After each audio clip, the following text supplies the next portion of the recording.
Assalamualaikum warahmatullahi wabarakatuh. Puji syukur kita panjatkan kehadirat Allah Subhanahu wa taala, yang mana Allah yang telah memberikan kepada kita sehat badan, sehat pikiran, sehingga kita dapat berkumpul di ruangan yang sangat berbahagia ini. Salawat dan salam marilah sama-sama kita sambil berikan kepada Nabi besar Muhammad sallallahu alaihi wasallam, yang mana oleh beliau yang telah membawakan umatnya dari alam kebodohan ke alam yang penuh dengan ilmu pengetahuan, dari alam jahiliyah ke alam Islamiyah, dan menjadi suri teladan yang baik untuk kita semua. Yang saya hormati Bapak Kepala Sekolah SMA Negeri 1 Gunung Pasir, Bapak Wakil Kepala Sekolah SMA Negeri 1 Gunung Pasir, dalam hal ini adalah Bapak Abdul Hadi SPD MPD, dan yang saya hormati Bapak Ibu Dewan Guru dan Bapak Ibu tenaga pendidik SMA Negeri 1 Gunung Pasir. Baiklah, pada kesempatan yang berbahagia ini saya akan memaparkan definisi aksi nyata modul 1.4 budaya positif. Perkenalkan, nama saya T. Marwanda SPD MPD, calon guru penggerak angkatan 9 dari SMA Negeri 1 Gunung Pasir. Di sini kita melihat ada disiplin positif dan nilai kebaikan universal. Yang pertama ada teori kontrol menurut Dr. William Glasser, yaitu tentang perubahan paradigma belajar. Teori kontrolnya adalah yang pertama, ilusi guru mengontrol murid. Kemudian yang kedua ada ilusi bahwa semua penguatan positif, efektif dan bermanfaat. Kemudian ada ilusi bahwa kritik dan membuat orang merasa bersalah dapat menguatkan karakter. Kemudian ada ilusi bahwa orang dewasa memiliki hak untuk memaksa. Kemudian disiplin positif juga dan nilai-nilai kebaikan universal. Bagaimana seorang bisa mengubah dari paradigma stimulus respon kepada pendekatan teori kontrol menurut Stephen R. Covey. Bila kita ingin membuat kemajuan, perlahan, sedikit demi sedikit, ubahlah sikap atau perilaku kita dulu. Kemudian, namun bila kita ingin memperbaiki cara-cara pertama kita, maka kita perlu mengubah kerangka acuan kita. Ubahlah bagaimana kita melihat dunia, bagaimana kita berpikir tentang manusia, kemudian ubahlah paradigma kita, skema pemahaman dan penjelasan aspek-aspek tertentu tentang realitas. Kemudian di sini ada tabel tentang stimulus respon, kemudian ada teori kontrol. Yang pertama, realitas kebutuhan kita sama. Kemudian menurut teori kontrol adalah realitas atau kebutuhan kita itu berbeda. Kemudian yang kedua, semua orang melihat hal yang sama. Kemudian menurut teori kontrol, setiap orang memiliki gambaran berbeda. Kemudian kita mencoba mengubah orang agar berpandangan sama dengan kita. Itu menurut stimulus respon. Kemudian menurut teori kontrol, kita berusaha memahami pandangan orang lain tentang dunia. Kemudian perilaku buruk dilihat sebagai sesuatu kesalahan. Itu menurut stimulus respon. Kemudian menurut teori kontrol, semua perilaku memiliki tujuan. Kemudian orang lain bisa mengontrol saya. Kalau menurut teori kontrol, hanya Anda yang mengontrol diri Anda sendiri. Berarti di sini untuk mengontrol diri kita, hanya kita sendiri yang dapat mengontrol diri kita. Kemudian menurut stimulus respon, saya bisa mengontrol orang lain. Kalau menurut teori kontrol, Anda tidak bisa mengontrol orang lain. Kemudian menurut stimulus respon, pemaksaan ada pada saat bujukan gagal. Kolaborasi dan konsensus menciptakan pilihan-pilihan baru. Kemudian menurut stimulus respon, model berpikir menang atau kalah. Kemudian menurut teori kontrol, model berpikir itu selalu menang dan menang. Kemudian makna kata disiplin. Seorang yang memiliki disiplin diri berarti mereka bisa bertanggung jawab terhadap apa yang dilakukannya, karena mereka mendasarkan tindakan mereka pada nilai-nilai kebaikan universal. Dalam hal ini, Ki Hajar Dewantara mengatakan bahwa pertanggungjawaban atau dalam bahasa ya, kemudian itulah selalu menjadi sisihannya hak atau kewajiban dari seseorang yang pegang kekuasaan atau pimpinan dalam umumnya. Adapun artinya tidak lain ialah orang tadi harus mempertanggungjawabkan dirinya serta tertibnya laku diri dari segala hak dan kewajiban. Itu menurut Ki Hajar Dewantara pada bukunya pada halaman 469. Kemudian ada makna nilai kebajikan. Nilai-nilai kebajikan adalah bersifat positif manusia yang merupakan tujuan mulia yang ingin dicapai di setiap individu. Seperti yang telah dikemukakan oleh Dr. William Glasser pada teori kontrol pada bukunya tahun 1984 mengatakan bahwa setiap perbuatan memiliki suatu tujuan. Kemudian ada lagi para ahli mengatakan bahwa mengemukakan bahwa dengan mengaitkan nilai-nilai kebajikan yang diyakini seseorang, maka motivasi intrinsiknya akan terbangun sehingga menggerakkan motivasi dari dalam untuk dapat mencapai tujuan mulia yang diinginkan. Kemudian ada teori motivasi, hukuman dan penghargaan, kemudian ada restitusi. Nah, di sini ada 3 motivasi perilaku manusia. Yang pertama, untuk menghindari ketidaknyamanan atau hukuman. Yang kedua, untuk mendapatkan imbalan atau penghargaan dari orang lain. Kemudian yang ketiga, untuk menjadi orang yang mereka inginkan dan menghargai diri sendiri dengan nilai-nilai yang mereka percaya. Nah, di sini ada 3 motivasi yang dari perilaku kita manusia. Berarti ada 3. Yang pertama, kita melakukan sesuatu itu kita untuk menghindari hukuman atau ketidaknyamanan ditegur oleh atasan. Itu yang pertama. Kemudian yang kedua, kita mengharapkan sesuatu dari apa yang akan kita lakukan, seperti kita mengharapkan imbalan atau penghargaan atau pujian dari atasan. Kemudian yang ketiga, itu muncul dari diri kita sendiri karena kita ingin menghargai diri kita sendiri dengan nilai-nilai yang kita percayai. Contohnya seperti disiplin, tanggung jawab dan sebagainya. Kemudian ada pertanyaan, ada refleksifnya. Ada permasalahan, IPA kurang menguasai pelajaran matematika, sehingga pada saat pelajaran tersebut berlangsung, dia lebih banyak berdiam diri atau menggambar di buku pelajarannya. Pada saat guru matematikanya, Pak Seno, menanyakan pertanyaan, IPA menjadi gugup dan tak sengaja menjatuhkan tasnya dari kursi, serta tiba-tiba menjadi gagap pada saat berupaya menjawab. Seluruh kelas pun tertawa melihat perilaku IPA yang bicara tergagap dan terkejut tersebut. Pak Seno pada saat itu membiarkan teman-teman IPA menertawakan IPA yang tergagap dan malu luar biasa.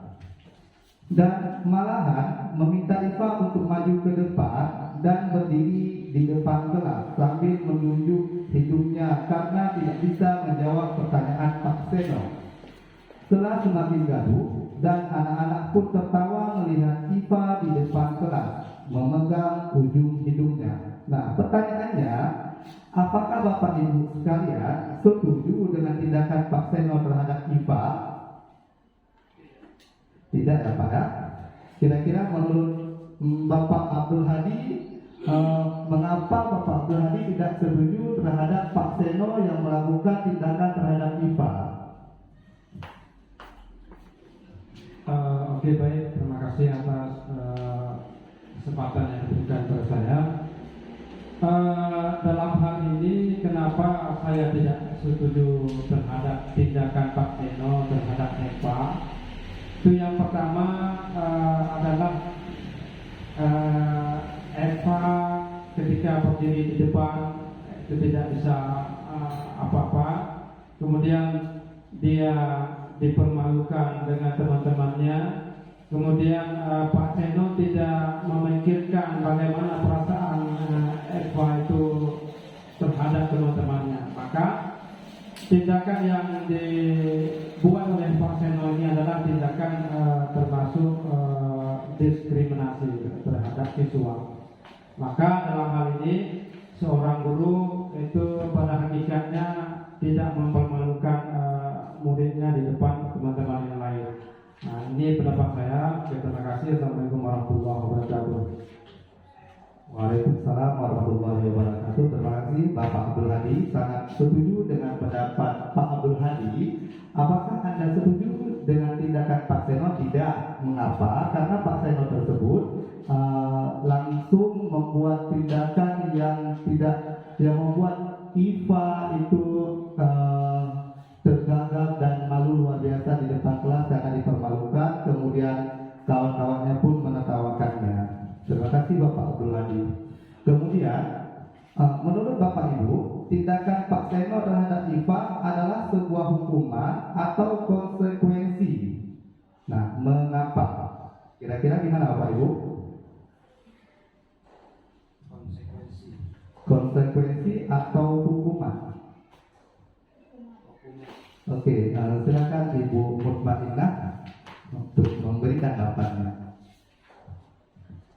Terima kasih atas kesempatannya. Menurut saya, jadi tindakan yang dilakukan oleh Pak Seno terhadap si IFA ini adalah sebuah bentuk hukuman, bukan konsekuensi. Mengapa? Karena Pak Seno membiarkan IFA diketawakan oleh teman-temannya. Seharusnya Pak Seno ini kan menanyakan terlebih dahulu, mengapa sih si Eva ini pada pelajaran matematika dia lebih banyak berdiam diri atau menggambar saja di buku pelajaran. Jadi seharusnya seorang guru harus jangan dulu memberikan hukuman. Memang bukan hukuman fisik, tapi ini kan hukuman bentuk hukuman juga tidak secara fisik. Itu menurut saya, Pak. Terima kasih. Pak sekali, terima kasih Ibu Mutmainah. Saya setuju dengan pendapat Ibu. Tindakan Pak Seno terhadap IFA adalah sebuah hukuman karena langsung, walaupun bukan hukuman fisik, tetapi akan membekas di benak hati pikiran si IFA bahwa dia malu di depan kelas, ditertawakan oleh kawan-kawannya. Terima kasih Bu Mutmainah. Kemudian kita lihat apa sih bedanya hukuman, konsekuensi, dan restitusi. Di sini ada 3 istilah. Ada hukuman, ada konsekuensi, dan ada restitusi. Nah, apa itu hukuman? Hukuman itu bersifat tidak terencana atau tiba-tiba. Anak atau murid tidak tahu apa yang akan terjadi dan tidak dilibatkan. Hukuman bersifat satu arah dari pihak guru yang memberikan, dan murid hanya menerima sesuatu hukuman tanpa melalui suatu kesepakatan atau pengarahan dari pihak guru, baik sebelum atau sesudahnya. Hukuman yang diberikan bisa berupa fisik maupun psikis. Murid atau anak disakiti oleh suatu perbuatan atau kata-kata. Nah, seperti tadi kasus yang tadi yang si IFA oleh dengan Pak Seno itu bisa berupa psikis, akan membekas di benak hati anak. Itu yang dimaksud dengan hukuman. Kemudian apa itu konsekuensi? Nah, konsekuensi adalah sudah terencana atau sudah disepakati, sudah dibahas dan disetujui oleh murid dan guru. Umumnya, bentuk-bentuk konsekuensi dibuat oleh pihak guru atau sekolah, dan murid sudah mengetahui sebelumnya konsekuensi yang akan diterima bila ada pelanggaran. Pada konsekuensi, murid tetap dibuat tidak nyaman untuk jangka waktu pendek. Konsekuensi biasanya diberikan berdasarkan suatu data yang umumnya dapat diukur. Misalnya, setelah 3 kali tugasnya tidak diselesaikan pada batas waktu yang diberikan, atau murid melakukan kegiatan di luar kegiatan pembelajaran. Misalnya, seperti yang kita di sekolah, siswa saat belajar main HP, kemudian keluar masuk kelas tanpa permisi dari guru, kemudian mengobrol, kemudian maka murid tersebut akan kehilangan waktu bermain dan harus menyelesaikan tugas karena ketertinggalannya. Peraturan dan konsekuensi yang mengikuti ini sudah diketahui sebelumnya oleh murid. Maka sikap guru di sini senantiasa harus memonitor murid. Jadi di sini kalau masalah konsekuensi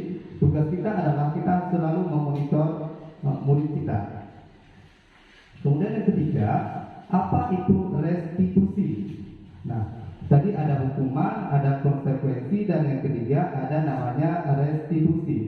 Restitusi adalah proses menciptakan kondisi bagi murid untuk memperbaiki kesalahan mereka sehingga mereka bisa kembali pada kelompok mereka dengan karakter yang lebih kuat. Itu menurut pendapat Geisel pada tahun 2004. Restitusi juga merupakan proses kolaboratif yang mengajak murid untuk mencari solusi untuk masalah mereka dan membantu murid berpikir tentang orang seperti apa yang mereka inginkan dan bagaimana mereka harus melakukan orang lain, memperlakukan orang lain. Itu yang dimaksud dengan restitusi. Nah, di sini dari ketiga ini ada hukuman, ada konsekuensi, ada restitusi. Saya pikir kalau tentang hukuman di sini kita di SMA Negeri 1 Pasien sudah jarang kita melakukannya. Cuma kita yang sering melakukan adalah konsekuensinya. Konsekuensi misalnya siswa tidak mengerjakan tugas, maka kita akan berikan kesempatan kepada dia untuk membuat tugas di lain waktu, sehingga waktu yang lain tersebut untuk dia mengerjakan sesuatu mudah berkurang karena dia keteteran saat mengerjakan tugas yang satu. Kemudian yang masih jarang kita gunakan di sini adalah restitusi. Restitusi kita menyepakati dengan siswa apa kendalanya dan bagaimana yang dia inginkan. Kita harus saling berkolaborasi dengan siswa untuk melakukan sesuatu itu bagaimana. Maka yang jangan kita lakukan adalah bentuk hukuman, baik itu hukuman fisik maupun hukuman psikis. Tapi alhamdulillah kita di sini di SMA Negeri 1 Pasien tidak pernah melakukan yang namanya hukuman. Kemudian berikutnya ada kebutuhan dasar manusia. Nah, kebutuhan dasar manusia ada 5. Yang pertama, kebutuhan untuk bertahan hidup. Kemudian ada kasih sayang dan rasa diterima. Kemudian kesenangan, kemudian kebebasan dan penguasaan. Nah, kebutuhan untuk bertahan hidup itu seperti apa? Ya, seperti misalnya kita kebutuhan untuk makan, berpakaian, dan lain sebagainya. Kemudian kasih sayang dan rasa diterima. Ini sama halnya seperti siswa-siswa di sekolah kita, mereka juga semua membutuhkan kasih sayang dan rasa diterima oleh semua pihak, baik dari guru maupun dari rekan-rekannya. Kemudian kesenangan. Di sini kita perlu adanya kesenangan. Kemudian kebebasan tanpa adanya aturan-aturan. Kemudian penguasaan. Kita membutuhkan kita lah yang paling berkuasa. Itu maksudnya ada 5 kebutuhan dasar manusia yang ada. Kebutuhan untuk bertahan hidup, kasih sayang dan rasa diterima, kesenangan, kebebasan dan penguasaan. Kemudian ada posisi kontrol guru. Nah, ada 5 posisi kontrol guru. Di sini adalah yang pertama ada penghukum, yang kedua pembuat merasa bersalah, yang ketiga guru sebagai teman, kemudian pemantau dan manajer. Oke, di sini ada 5 posisi kontrol guru. Yang pertama penghukum. Nah, seseorang penghukum bisa menggunakan hukuman fisik maupun verbal. Nah, seperti ini, patuhi aturan saya atau awas. Nah, kan gini, sering kita dengar, kamu harus patuhi aturan saya atau apa gitu. Kemudian kamu selalu saja salah. Itu tidak boleh kita gunakan kata-kata itu ke siswa kita. Kemudian pasti selalu yang terakhir selesai. Saya dalam menyuruh siswa kita mengerjakan tugas, dia kerjakan tapi dia telat kumpul. Tapi kita bilang ini, kamu yang selalu salah ya, kamu yang selalu telat kumpul ya. Jangan seperti itu. Itu masuk ke penghukum. Itu masuk ke hukuman verbal. Kemudian ada ini ilustrasinya tentang penghukum.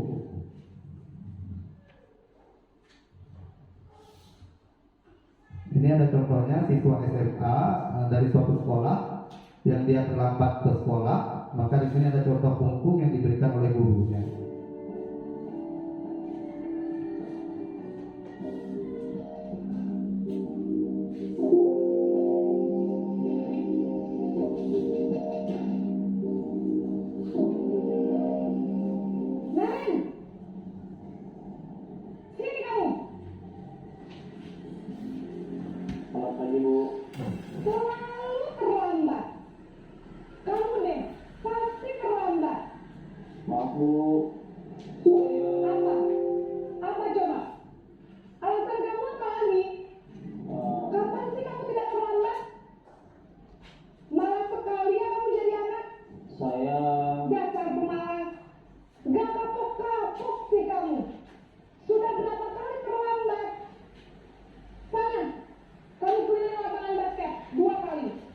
Kenapa saya harus ke lapangan basket, Bu? Kenapa? Kamu seorang ibu, berani-beraninya jawab. Sudah terlambat, masih berani jawab nggak?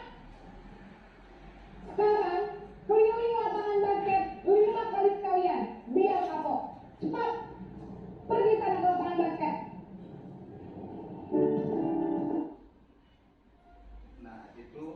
Nah, itu yang dilakukan oleh gurunya, guru Sinaren di suatu sekolah, bahwa Sinaren itu lambat bersekolah, maka guru tersebut tidak menerima dulu tanggapan dari Sinaren, tidak menerima alasan, langsung menjudge, langsung menghukum, langsung membuat sesuatu kesalahan oleh guru tersebut, sehingga Sinaren itu tidak bisa berkata apa-apa, langsung guru tersebut tidak menerima alasan dari Sinaren, langsung menghukumnya dan menyuruh apa? Keliling lapangan. Pertama 2 kali, karena Naren menjawab maka disuruhnya menjadi 5 kali. Mungkin kalau dia menjawab lagi menjadi berapa kali ya, udah banyak gitu ya. Kemudian ada yang kedua, pembuat rasa bersalah.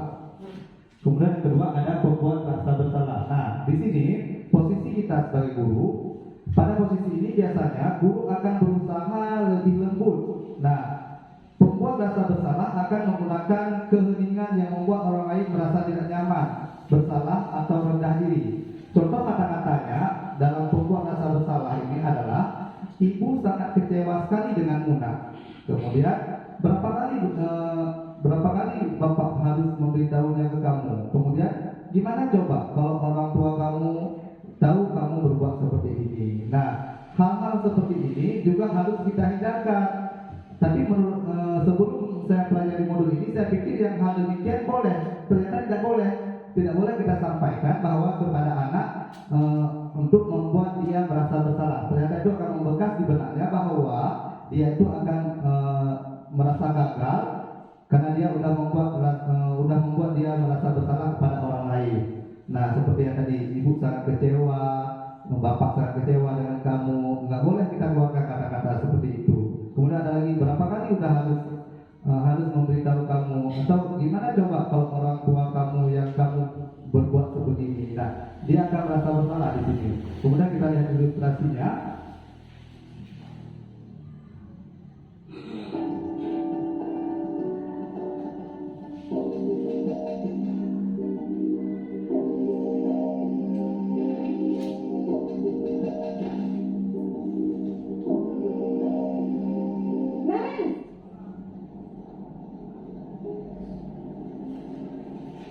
Selamat pagi, Bu. Naren, kamu kenapa terlambat lagi, nak? Ya Tuhan, Naren, kamu senang ya bikin ibu susah ya?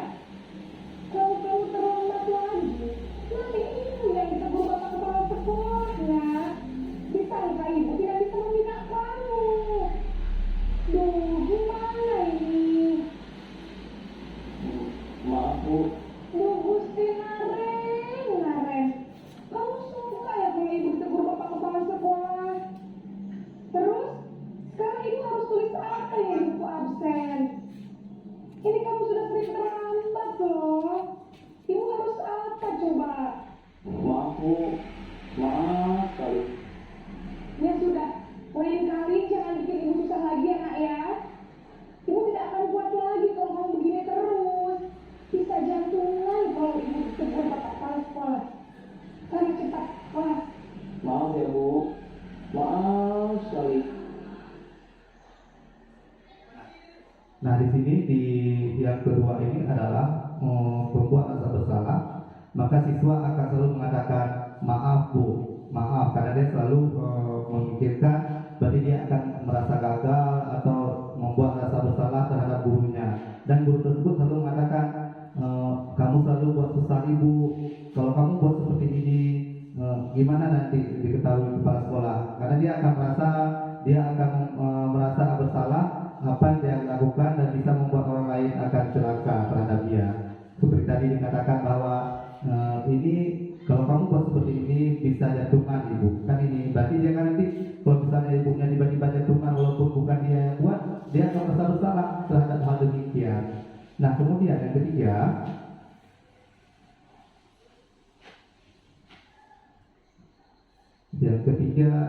ada teman. Nah, posisi kita sebagai guru bisa juga menjadi sebagai teman untuk murid. Posisi teman pada guru biasanya negatif ataupun positif. Positif di sini berupa hubungan baik yang terjalin antara guru dan murid. Hal lain yang mungkin timbul adalah murid hanya akan bertindak untuk guru tertentu dan tidak untuk guru lainnya. Murid akan tergantung pada guru tersebut. Contohnya, ayo bantulah demi bapak ya. Ayo ingat tidak bantuan bapak selama ini. Ayo ingat tidak bantuan bapak selama ini. Kemudian ada lagi kata-katanya, ya sudah kali ini tidak apa-apa, nanti ibu bantu bereskan. Nah, hal-hal demikian juga tidak boleh kita sampaikan, kita perlakukan siswa kita. Namun di posisi teman ada juga positifnya karena dia sudah melakukan sesuatu. Namun dia akan tergantung pada guru tersebut. Misalnya kalau bukan guru tersebut yang menyuruh, dia tidak akan mau melakukannya. Hal tersebut juga tidak boleh kita lakukan dengan siswa kita.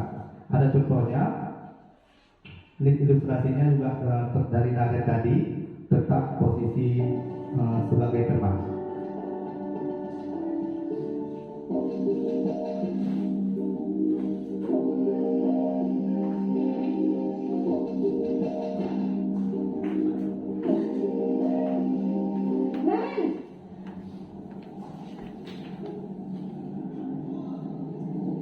Selamat ayo. Wah, sudah jam berapa ini nak? Terlambat lagi ya sayang. Iya Bu, habis ibu saya lupa bangunkan saya Bu. Kamu malah menyalahkan ibu kamu. Kamu bukannya anak yang larinya paling kencang. Kok terlambat sih? Iya Bu, saya memang terlambat bangun tadi. Jadi biarpun saya lari kencang, tetap gak kesenjar Bu. Ya sudah sana. Nanti lain kali larinya lebih kencang lagi ya. Biar gak terlambat lagi. Bikin senang ibu. Demi ibu. Bisa kan? Bisa lah Bu. Ya sudah sana masuk kelas. Ibu beresin urusan absen kamu. Kamu ini ada-ada saja. Nah, yang dilakukan sama gurunya itu adalah bikin senang ibu. Kemudian apa lagi kata-katanya? Yang tadi demi ibu. Nah, jadi dia akan tergantung sama guru tersebut. Jadi apa yang dilakukan, misalnya guru lain menyuruhnya, dia tidak akan melakukan kalau bukan demi ibu itu yang melakukannya. Demi ibu itu yang harus dia lakukan. Itu adalah posisi yang ketiga. Kemudian ada posisi yang keempat, kita sebagai guru itu sebagai pemantau. Nah, di sini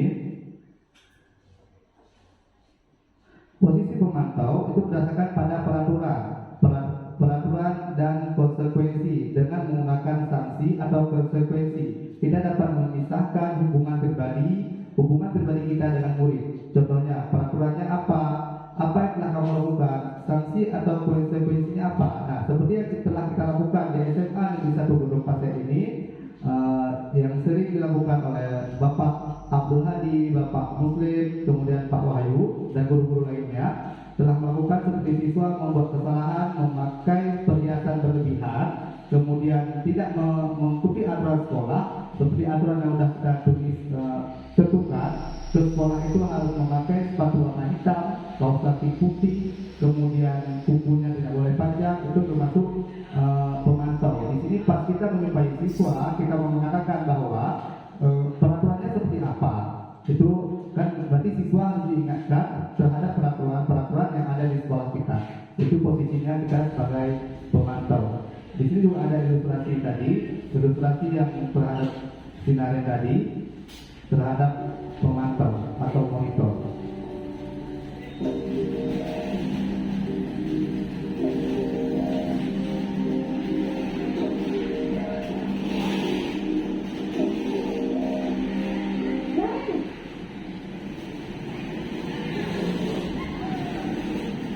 Selamat ayo.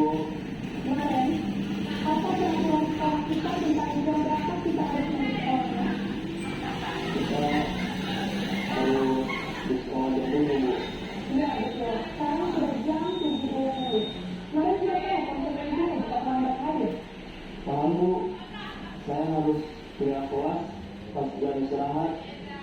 30 menit. Ya benar, konsekuensinya demikian. Jadi nanti jam 9.30 pas istirahat, kamu harus tinggal di kelas, kerjakan tugas tambahan untuk ketertinggalan kamu, ya. Baik Bu.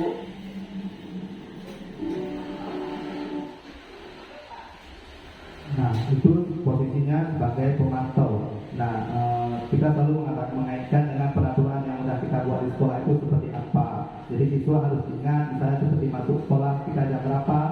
Sering Pak Muslim sampaikan waktu masuk kelas, kita masuk sekolah jam berapa. Kemudian apabila ada siswa terlambat, kita ingatkan kembali masuk sekolah jam berapa. Kemudian peraturannya seperti yang saya katakan tadi, bahwa memakai kaos kaki putih, kemudian baju seragam, pakai simbol dan sebagainya.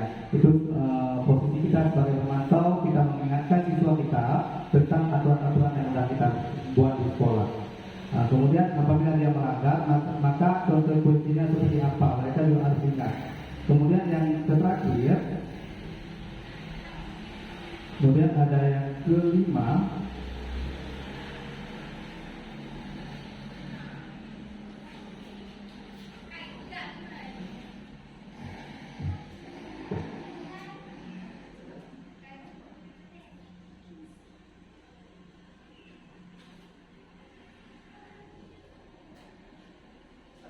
Ada yang kelima itu adalah posisinya sebagai manajer.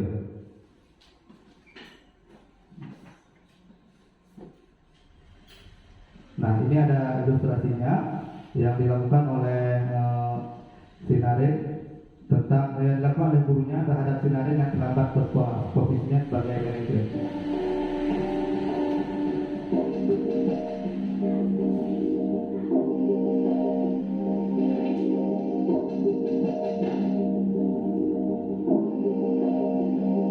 Naren,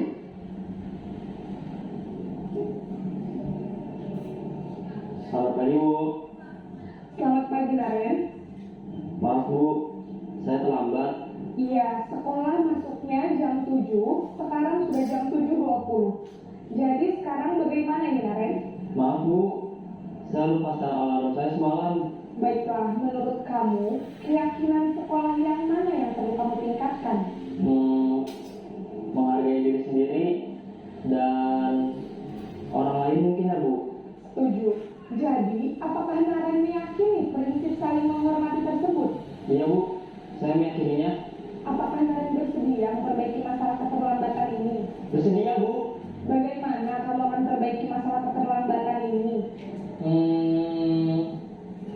Saya akan coba untuk tidak lupa menyetel alarm saya Bu. Baik, kalau Naren lupa menyetel alarm di rumah, ada orang yang kira-kira bisa bantu mengingatkan tidak? Ada Bu, kakak saya, Kak Emma. Ada lagi selain Kak Emma? Selain Kak Emma, ada ibu saya. Baik, jadi yang mengingatkan Naren adalah Kak Emma dan ibu kamu ya? Kira-kira akan mulai set alarm kapan nih Naren? Setelah pulang sekolah, akan segera saya lakukan. Baik, jadi Naren akan setel alarm untuk bangun besok pagi dan akan diingatkan oleh kakak dan ibu dan Naren ya. Ada lagi yang mungkin perlu dilakukan Naren agar tidak terlambat bangun lagi. Tidak ada Bu. Baik Naren, terima kasih untuk bersama kamu. Sekarang kamu perlu kembali ke kelas untuk belajar. Baik Bu, terima kasih. Nah, itu di posisi kelima sebagai manajer.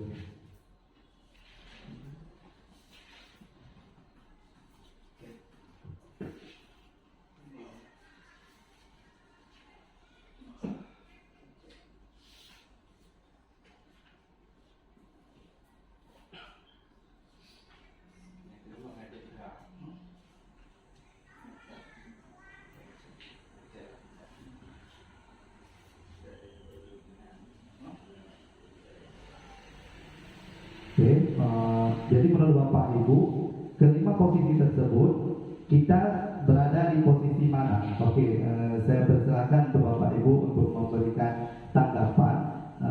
Ada dari kelima posisi tadi, ada posisi kontrol yang pertama penghukum, kemudian pembuat rasa bersalah, kemudian sebagai teman, kemudian pemantau, dan yang kelima posisi manajer.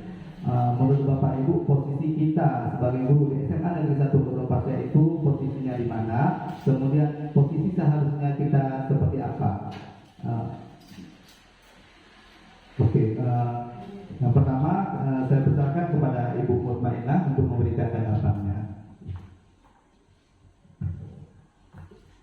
Assalamualaikum warahmatullahi wabarakatuh. Baik, terima kasih atas kesempatannya. Jadi menurut saya dari 5 posisi kontrol ini mungkin ada sesekali menerapkan posisi sebagai teman. Kemudian ada juga sebagai mantau yang sering sebenarnya. Kita sesuaikan sebenarnya dengan kondisi siswa kita di sini ya.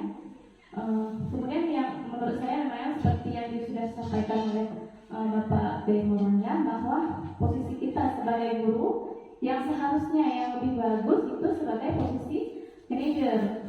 Karena kita bagaimana membimbing siswa, bagaimana dia bisa memiliki motivasi sendiri dari dirinya sendiri untuk melakukan perubahan ataupun menyelesaikan masalah yang dihadapi oleh si siswa itu sendiri.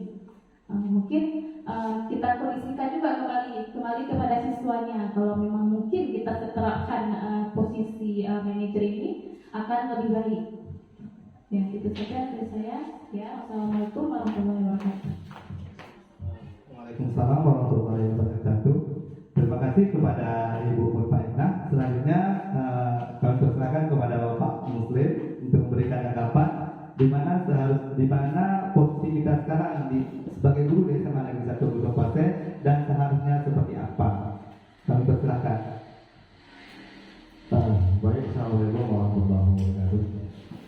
Menarik pembahasan hari ini karena saya pikir kalau 5-5-nya ada di satu orang guru, ini gajinya bakalan ditambah. Maksudnya dari kesemuanya sampai ke manajer itu kalau di dunia yang lain, adanya dunia perusahaan dan sebagainya di luar sana, itu mungkin posisinya satu orang itu untuk satu orang saja. Bisa jadi rekan kerja misalnya atau manajer itu sendiri. Jadi manajer itu agak gede Pak, gitu ya, agak gede ya.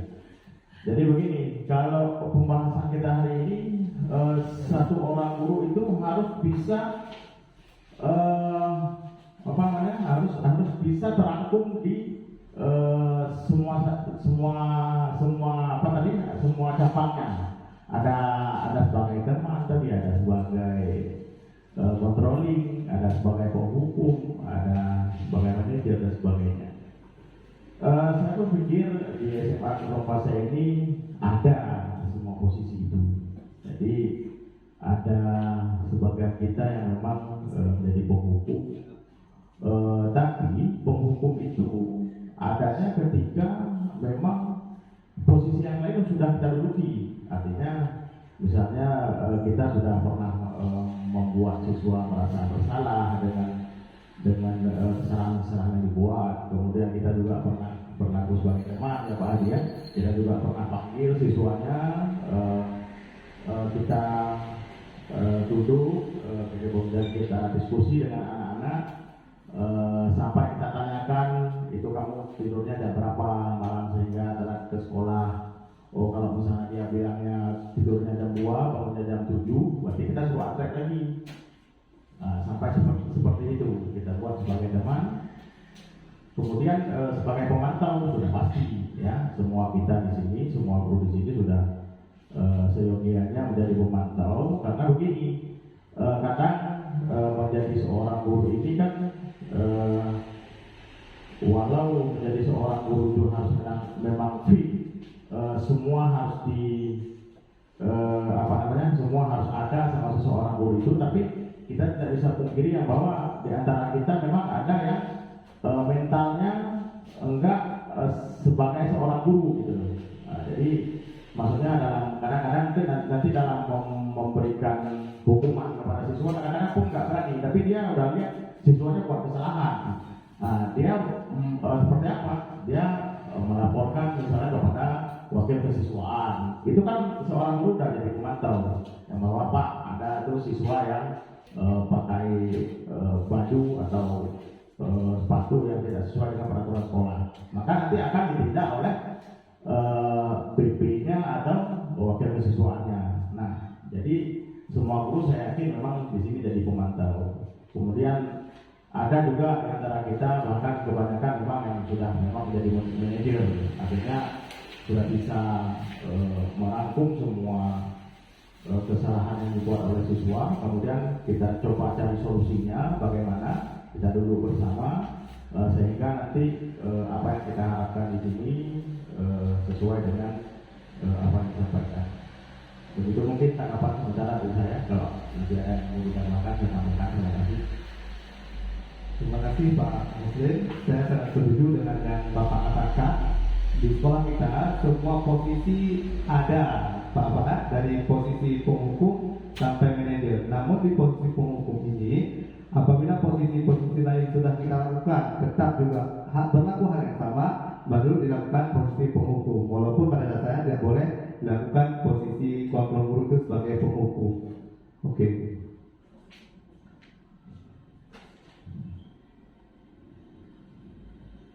Oke, selanjutnya kita lihat ada yang namanya keyakinan kelas. Nah, mengapa sih kita katakan keyakinan kelas? Kenapa nggak peraturan kelas? Nah, di sini kita lihat adalah menekankan pada keyakinan seseorang akan lebih memotivasi seseorang dari dalam. Seseorang akan lebih tergerak dan bersemangat untuk menjalankan keyakinannya daripada hanya sekedar mengikuti serangkaian peraturan yang tertulis tanpa makna. Murid-murid pun demikian. Mereka perlu mendengarkan dan memahami arti sesungguhnya tentang peraturan-peraturan yang diberikan. Apa nilai-nilai kebaikan di balik peraturan tersebut? Kemudian apa tujuan utamanya, dan menjadi tidak tertarik atau takut sehingga hanya sekedar mengikuti serangkaian peraturan-peraturan yang mengatur mereka tanpa memahami tujuan mulianya. Nah, di sini kita sering membuat bahwa yang namanya peraturan kelas. Namun di sini disuruh bahwa kita harus ubah dari peraturan-peraturan tersebut, kita harus ubah menjadi yang namanya keyakinan kelas. Contoh peraturan kelasnya seperti apa? Misalnya dilarang membuang sampah. Nah, itu adalah peraturan kelas. Nah di sini kita harus ubah menjadi keyakinan kelas. Kata tadi dilarang membuang sampah kan menjadi apa? Menjadi nilai kebalikannya itu adalah kebersihan. Kemudian dilarang menyontek. Kan misalnya siswa kita sering menyontek saat ujian. Kemudian ada kita tulis di kelas bahwa dilarang menyontek. Itu dilarang menyontek itu peraturan. Jadi keyakinan kelasnya apa? Jujur. Nah, di sini adalah bedakan antara keyakinan kelas dan dengan peraturan kelas. Kemudian keyakinan kelas adalah nilai-nilai kebaikan universal yang sudah disepakati bersama atau kesepakatan kelas yang dibuat berdasarkan nilai-nilai kebaikan. Tahapannya yaitu yang pertama, mempersilahkan warga sekolah, dalam hal ini murid-murid kita atau siswa-siswa kita di kelas, untuk mencurahkan pendapat tentang peraturan yang perlu disepakati di kelasnya. Kemudian yang kedua, mencatat semua masukan-masukan murid atau warga sekolah di papan tulis. Kemudian yang ketiga, susunlah keyakinan kelas sesuai prosedur dalam bentuk kalimat positif. Nah, tadi yang kata-kata dilarang kita hilangkan. Misalnya dilarang buang sampah sembarangan. Itu kan dilarang, itu kan kalimat negatif. Maka harus pertama kita ubah dulu kalimatnya ke kalimat positif. Buanglah sampah pada tempatnya. Saya itu. Kemudian dari situ baru kita ubah ke keyakinan kelas.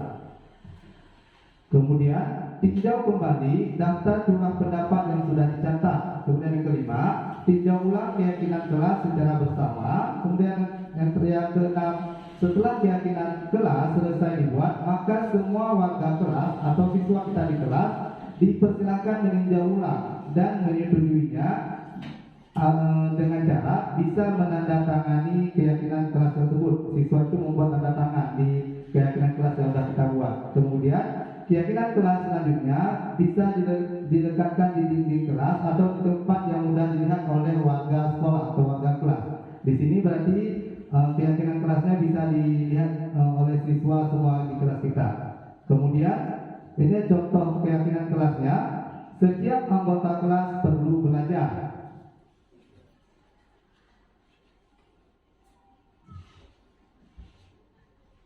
Nah, di sini setiap anggota kelas perlu belajar. Kemudian setiap anggota kelas perlu senang.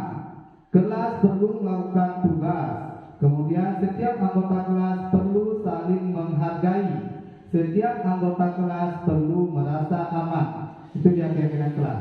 Ada lain lagi, selalu bersikap positif, senantiasa menjadi diri terbaik, kemudian percaya dan menghormati orang lain serta barang miliknya, kemudian berkomitmen terhadap setiap tugas, kemudian senantiasa membantu, kemudian ada hormat, kemudian bekerja sama, diterima dan dimiliki.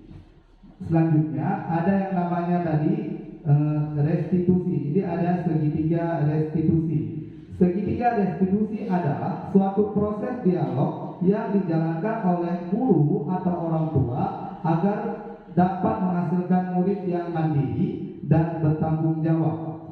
Di sini proses segitiga restitusi ada 3 tahapan tersebut berdasarkan oleh prinsip-prinsip utama dari teori kontrol. Yang pertama, menstabilkan identitas. Teori kontrolnya adalah kita semua akan melakukan hal terbaik yang bisa kita lakukan. Kemudian ada yang kedua, validasi tindakan yang salah. Semua perilaku memiliki alasan. Kemudian yang ketiga, menanyakan keyakinan atau kita semua memiliki motivasi internal. Di sini ada bentuk segitiganya. Ada yang pertama menanyakan keyakinan, kemudian pertama menstabilkan identitas, kemudian validasi tindakan yang salah, kemudian menanyakan keyakinan. Ini adalah segitiga restitusinya. Kemudian di sini ada yang pertama menstabilkan identitas. Berdasarkan prinsip membuat kesalahan adalah bagian dari proses pembelajaran. Di sini adalah berbuat salah itu tidak apa-apa. Contoh kata-katanya. Contoh kata-katanya. Berdasarkan prinsip membuat kesalahan adalah bagian dari proses pembelajaran. Berbuat salah itu tidak apa-apa. Kemudian tidak ada manusia yang sempurna. Kemudian saya juga pernah melakukan kesalahan seperti itu. Kemudian kita bisa menyelesaikan ini. Kemudian ada lagi bentuk pertanyaannya. Bapak Ibu tidak tertarik mencari siapa yang salah, tetapi Bapak Ibu ingin mencari solusi dari permasalahan ini. Kemudian kamu berhak merasa begitu. Kemudian apakah kamu sedang menjadi teman yang baik buat dirimu sendiri? Itu contoh-contoh pertanyaan dalam menstabilkan identitas dalam segitiga restitusi. Kemudian yang kedua, ada validasi tindakan yang salah. Setiap tindakan yang dilakukan dengan suatu tujuan, yaitu memenuhi kebutuhan dasar tadi. Ada 5 kebutuhan dasar manusia tadi. Mereka siswa akan melakukan hal tersebut untuk memenuhi kebutuhan dasarnya. Kalau kita memahami kebutuhan dasar, apa yang mendasari sebuah tindakan dari siswa tersebut, kemudian kita akan bisa menemukan cara-cara paling efektif untuk memenuhi kebutuhan tersebut. Contoh pertanyaannya adalah, padahal kamu bisa melakukan yang lebih buruk dari ini. Kemudian kamu pasti punya alasan mengapa melakukan hal ini. Kemudian kamu patut bangga pada dirimu sendiri karena kamu telah melindungi sesuatu yang penting buatmu. Kemudian kamu boleh mempertahankan sikap itu, tapi kamu harus menambahkan sikap yang baru. Nah, itulah kata-kata untuk validasi tindakan yang salah. Kemudian yang ketiga adalah menanyakan keyakinan. Teori kontrol menyatakan bahwa kita pada dasarnya termotivasi secara internal. Ketika identitas sukses telah tercapai, langkah pertama dan tingkah laku yang salah telah divalidasi, langkah kedua, maka anak-anak akan siap untuk dihubungkan dengan nilai-nilai yang dia percaya dan berpindah menjadi orang yang diinginkan. Nah, seperti tadi sebelumnya kita telah membuat yang namanya keyakinan kelas. Jadi dari keyakinan kelas tersebut, apabila siswa tadi membuat kesalahan, kita selesaikan dengan yang namanya segitiga restitusi yang di poin ketiga menanyakan keyakinan. Siswa akan ingat keyakinan kelas yang mana yang telah kita sepakati dan dia langgar. Nah, di sini bisa bentuk pertanyaannya adalah apa yang kita percaya sebagai kelas atau keluarga. Kemudian apa nilai-nilai umum yang telah kita sepakati. Kemudian apa bayangan kita tentang kelas yang ideal, atau kamu mau jadi orang yang seperti apa. Nah, di sini kita banyak ada kasus-kasus di sekolah kita yang minggu lalu pernah terjadi. Siswa tanpa sepengetahuan kita ada 2 siswa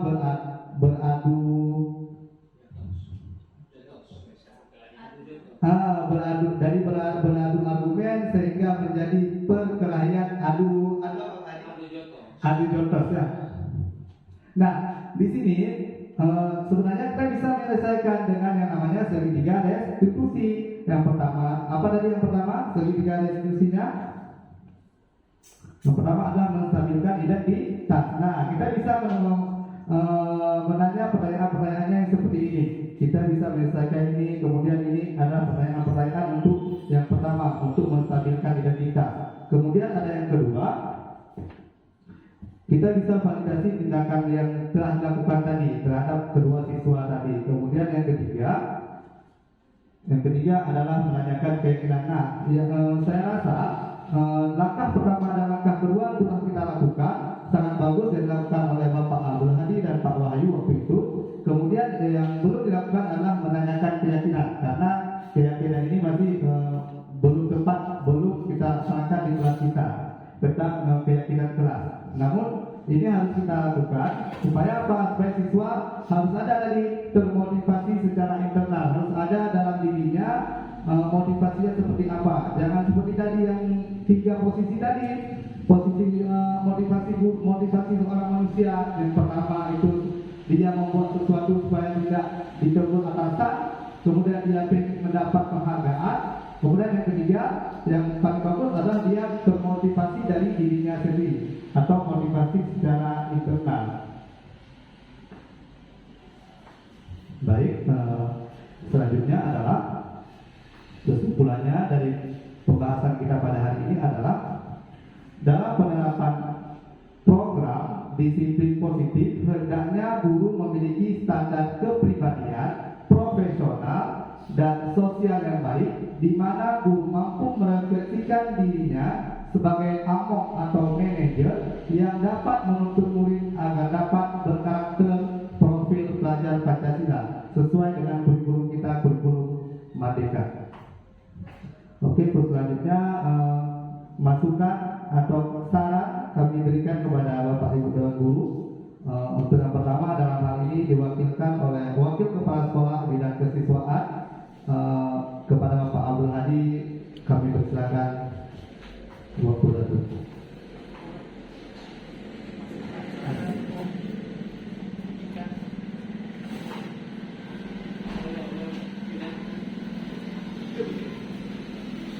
Oke, baik. Assalamualaikum warahmatullahi wabarakatuh.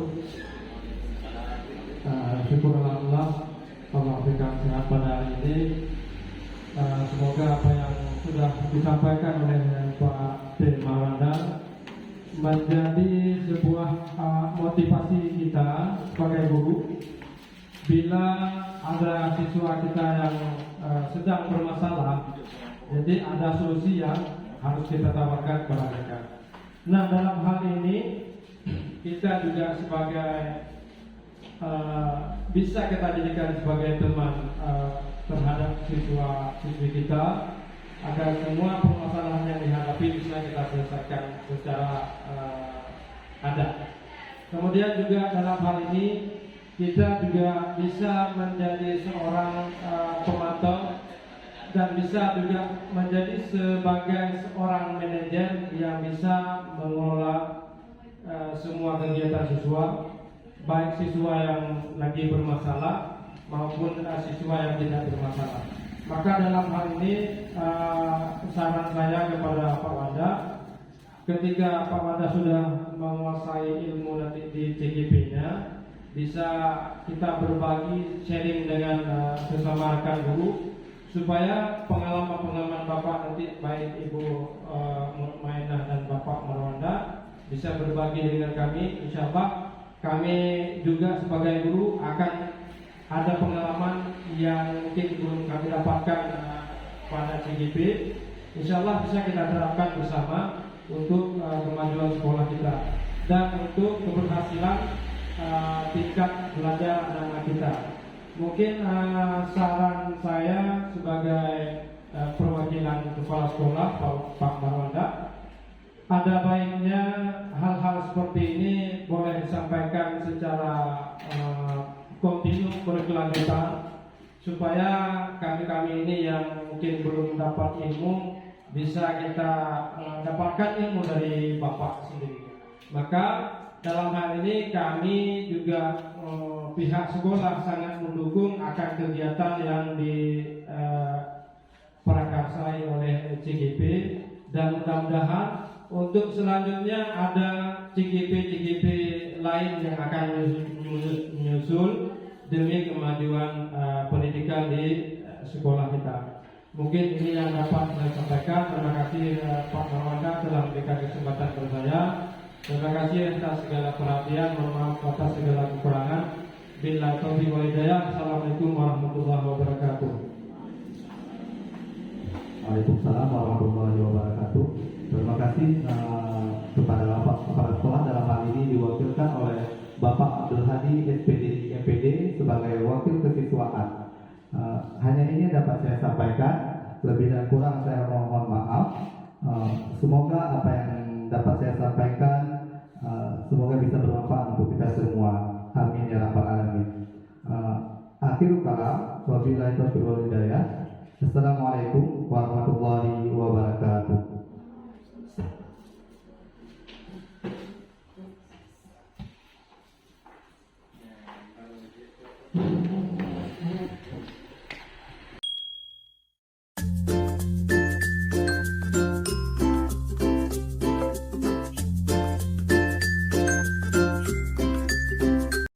Assalamualaikum warahmatullahi wabarakatuh. Perkenalkan, nama saya Mutmainah SPD. Saya adalah rekan sejawat dari Bapak T. Marwanda yang sedang mengikuti pendidikan calon guru penggerak angkatan 9. Saya bangga dengan Bapak T. Marwanda yang mempunyai semangat kerja yang tinggi. Kemudian juga diseminasi yang dipaparkan oleh Bapak T. Marwanda sangat baik dan bermanfaat sehingga kami bisa mengetahui dan akan menerapkan budaya positif tersebut. Mudah-mudahan pengimbasan ini bersifat permanen dan akan menjadi contoh bagi kami di SMA Negeri 1 Gedong Pasir. Wassalamualaikum warahmatullahi wabarakatuh.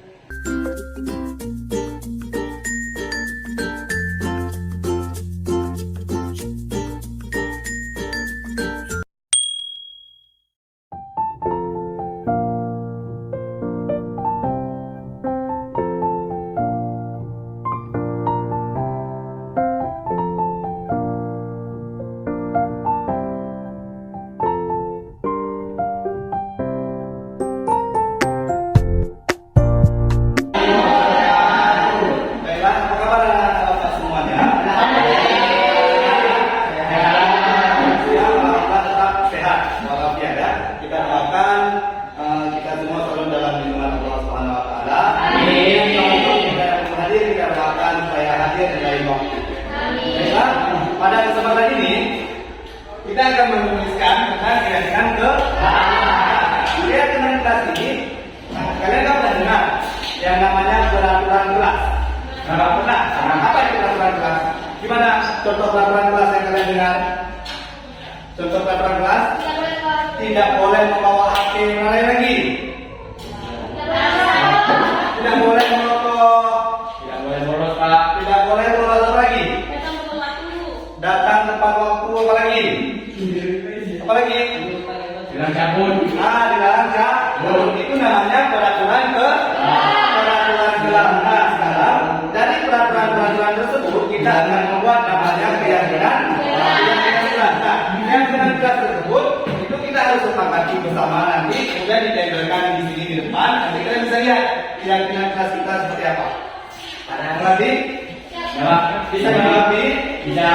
Ini akan Bapak bagikan kertas yang namanya kertas post-it. Kalian tulis nama, kemudian di bawah nama kalian menginginkan keyakinan kelas seperti apa. Oke, 1 boleh, 2 boleh ya. Tulis dulu. Pak. Ditulisnya jangan yang di tempat yang lengket. Di sini depan. Silakan ditulis.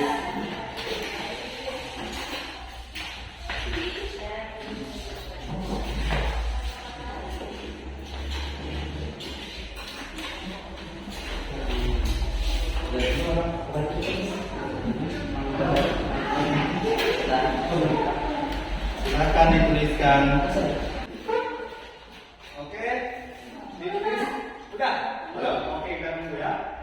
Keyakinan kelas ditulis, boleh 1, boleh 2, boleh berapapun yang diinginkan. Nggak mesti 1 ya. Nggak mesti 1. Keyakinan kelas. Jangan lupa tulis nama. Jangan lupa tulis nama.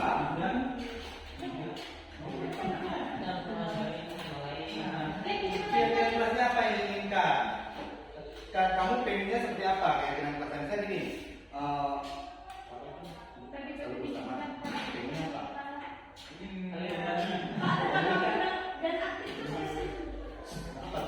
Pengennya apa? Pengennya apa? Misalnya kerjasama. Nggak apa-apa. Sama dulu aja.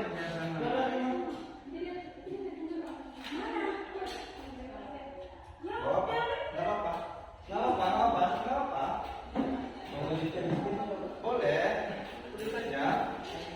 Sifat nanti Anda. Oke, silakan ditempel bagi yang sudah siap. Silakan ditempel di depan, ditempel di kertas yang sudah disediakan. Silakan maju. Silakan maju.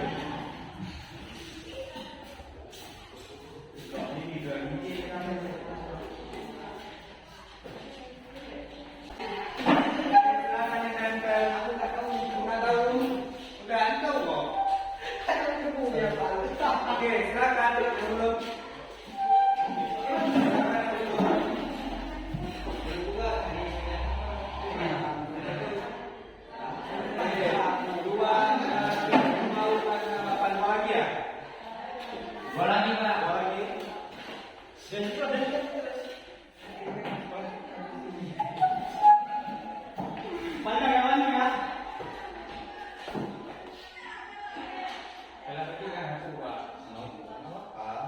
Ini namanya keyakinan kelas yang kita inginkan, betul ya? Oke ya. Oke, kita bacakan.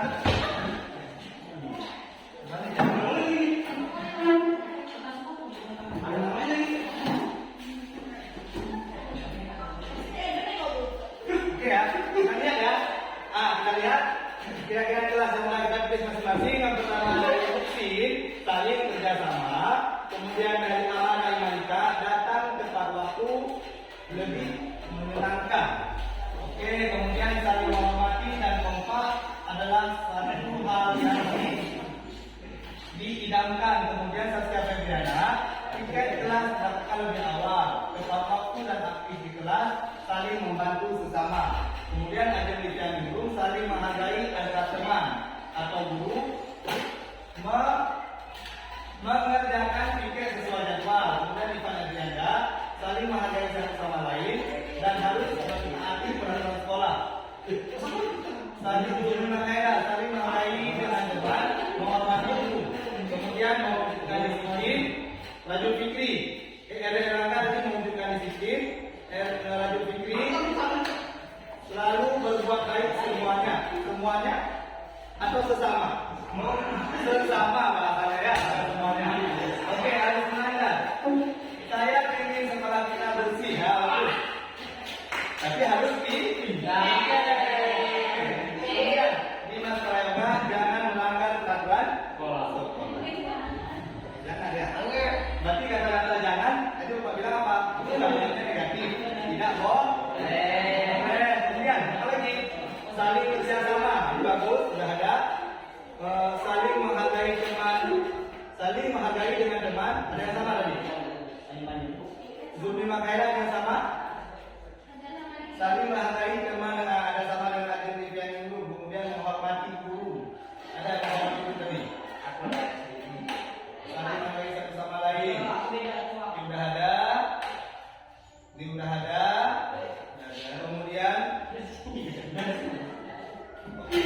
saling menghormati dan kompak adalah satu yang diidamkan. Datang tepat waktu, saling membantu sesama. Nah, berarti ini sudah kita dapatkan yang namanya keyakinan kelas kita. Yang pertama adalah saling kerjasama. Ingat, berarti yang pertama harus saling kerjasama. Yang kedua, apa ini datang tepat waktu ini lebih kata-katanya itu lebih ke disiplin. Berarti ingat tadi katanya harus ke yang di keyakinan kelas. Berarti di sini disiplin. Berarti kata yang tulisan Amara Imanika itu kita ganti dengan disiplin. Kemudian saling menghormati sudah bagus, saling menghormati antara satu sama lain, bisa antara kalian bersama murid atau dengan gurunya. Kemudian piket kelas dilakukan lebih awal. Saskia Febriana itu masuk mana itu kira-kira? Disiplin juga. Disiplin kan? Atau lain lagi apa? Tanggung jawab. Karena apa? Prosesnya nggak ada. Jadi kita harus tanggung jawab apa yang sudah kita lakukan. Kemudian ada penelitian nyuruh mengerjakan piket sesuai jadwal sama dengan tadi ini, berarti itu tanggung jawab. Kemudian saling menghargai antar teman itu sudah kan. Kemudian Erlangga disiplin, kemudian Rajul Fikri selalu berbuat baik semuanya. Berarti ini harus saling bekerja sama bukan dalam artian negatif. Jangan cabut juga bekerja sama. Ke kamar mandi bekerja sama bukan, ya? Yang tadi nggak balik-balik bukan itu. Kemudian ada standar, saya ingin sekolah kita bersih. Nah, bersih ini berarti boleh juga itu termasuk ke kata-kata positif dalam keyakinan kelas kita. Kita harus menjaga kebersihan. Berarti ini keyakinan kelas kita. Bapak rasa sudah mencakup semuanya. Kemudian ini yang harus kita pahami dan yang harus kita pahami. Oke, bisa lagi? Ya. Oke, nah selanjutnya untuk membuat keyakinan kelas kita lebih bagus, Bapak pengen kalian buat tanda tangan. Nah, maju ke depan, tulis nama di atas nama tanda tangan.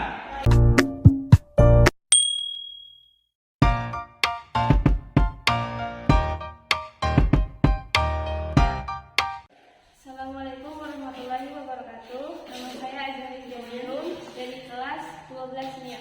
Assalamualaikum warahmatullahi wabarakatuh. Perkenalkan nama saya Amara Imanika. Saya dari kelas 12 MIA. Assalamualaikum warahmatullahi wabarakatuh. Perkenalkan nama saya Dimas Prayoga dari kelas 12 MIA. Assalamualaikum warahmatullahi wabarakatuh. Perkenalkan nama saya Arya Rangga dari kelas 12 MIA. Assalamualaikum warahmatullahi wabarakatuh. Perkenalkan nama saya Iman Etianda dari kelas 12 MIA. Assalamualaikum warahmatullahi wabarakatuh. Perkenalkan nama saya Musim Heri dari kelas 3 MIA. Assalamualaikum warahmatullahi wabarakatuh. Perkenalkan saya Saskia Febriana dari kelas 12 MIA.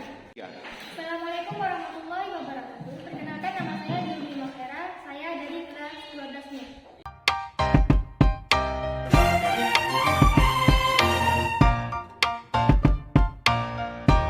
Sangat seru. Senang sekali. Sangat bersemangat. Sangat senang. Senang sekali. Senang sekali. Sangat senang. Senang sekali.